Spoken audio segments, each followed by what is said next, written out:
ఏడేళ్ల కిందట RX-100 సినిమాతో సెన్సేషనల్ ఎంట్రీ ఇచ్చిన దర్శకుడు అజయ్ భూపతి. అంచనాలు లేకుండా వచ్చిన ఈ సినిమా బాక్సాఫీస్ దగ్గర సంచలన విజయం సాధించటమే కాకుండా తొలి సినిమాతోనే నటుడు కార్తికేయని స్టార్ హీరోని చేసింది.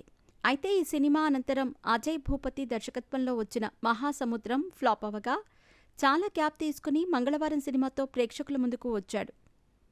తన లక్కీ హీరోయిన్ పాయల్ రాజ్పుత్ హీరోయిన్గా పెట్టే సినిమా తీశాడు. ప్రియదర్శి ఇందులో కథానాయకుడిగా నటించాడు. ఈ చిత్రం బాక్సాఫీస్ వద్ద మంచి విజయాన్ని అందుకుంది.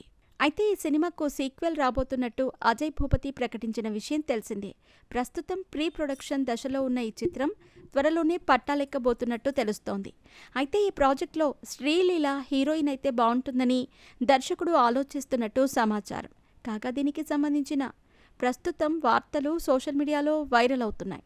మొదటి పార్టులాగే ఇందులో కూడా కథానాయిక గ్రామీణ యువతి పాత్రలో నటించబోతున్నట్టు తెలుస్తోంది.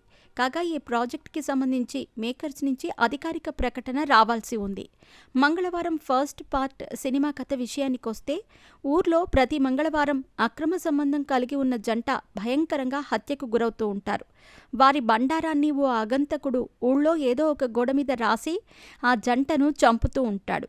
ఆ మిస్టరీని ఛేదించటానికి లేడీ ఎస్ఐ రంగంలోకి దిగుతుంది. కానీ ఆ ఊరు సహకరించదు. అసలు ఈ హత్యలు ఎవరు చేస్తున్నారో తెలుసుకోవటానికి ఊరు నడుం బిగించి రాత్రుళ్ళు వెతకటం మొదలుపెట్టింది. ఈ క్రమంలో ఆ ఊరికి సంబంధించిన ఓ కుర్రాడు గోడ మీద రాస్తూ ఊరి జనానికి దొరికిపోతాడు. వాణ్ణి తన్ని స్టేషన్కి అప్పజెప్తారు.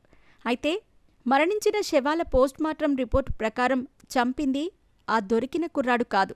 దాంతో అతన్ని పోలీసులు వదిలేస్తారు. ఇంతకీ ఆ హత్యలకు కారణమేంటి? ఎవరు చంపుతున్నారు? ఈ ప్రశ్నలకు సమాధానమే మిగిలిన కథ.